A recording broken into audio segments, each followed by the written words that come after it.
bisa diterima oleh kalangan terpelajar ini karena menganggap bahwa ya wakil presiden itu tetap dikendalikan oleh Presiden Jokowi. Kendati Jokowi udah bukan presiden, tetapi impact dari kedudukan dia 10 tahun itu terhadap mereka yang mungkin dia masih pegang sprindik yang setiap saat dia bisa bocorkan, itu jadi semacam tawanan.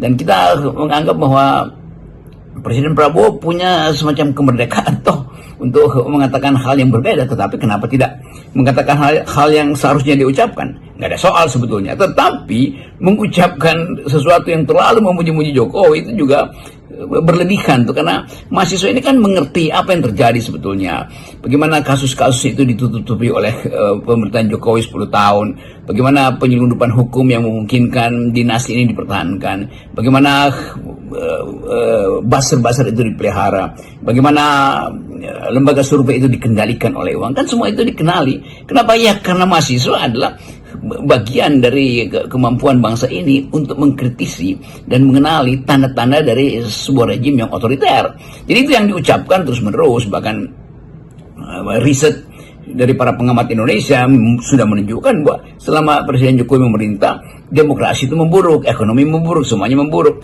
Jadi kalau semuanya memburuk, kenapa Pak Prabowo mesti menghidupkan atau memuji Jokowi dengan teriakan yang dramatis? Jadi kelihatannya itu momentumnya kenapa hari ini kemudian terjadi eskalasi, dan atau bukan eskalasi sebetulnya, kondisi yang memungkinkan masyarakat mahasiswa mengucapkan kembali kritiknya. Sebagai orang yang terus bersinggungan ya dengan gerakan-gerakan mahasiswa di masa lalu bahkan sampai sekarang itu, Anda pasti sangat mengenali ya karakter gerakan-gerakan itu.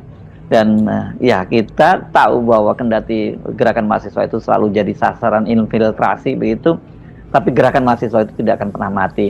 Kan belum lama ini kan ada gagasan dari pemerintah untuk memberikan lahan atau konsesi tambang ke perguruan tinggi, dan jelas maksudnya ini oleh para mahasiswa dicurigai untuk membungkam kampus ya, agar tidak mengkritisi pemerintah. Tapi ya itu nggak mempan ya untuk membungkam gerakan mahasiswa. Ide itu punya kaki, itu yang selalu dinyalakan optimisme itu di kalangan kampus oleh seniornya atau oleh dosennya, bahwa kalau kita mampu untuk melihat satu konstruksi logis dari satu kenyataan, maka kita mampu untuk mencarikan jalan keluar supaya konstruksi logis itu bisa dijadikan berubah menjadi tindakan atau menjadi kenyataan. Demikian sebaliknya, kalau kita lihat sesuatu yang irasional di dalam kepala karena analisis metodologi, maka kita bisa ucapkan sebagai kritik. Jadi ide tentang demonstrasi itu di dalamnya ada ide juga tentang kritik. Kan nggak ada orang yang demonstrasi untuk mendukung, ada demonstrasi untuk melawan, kan itu istilahnya tuh. Yang mendukung ya pasti ada, itu buzzer ya,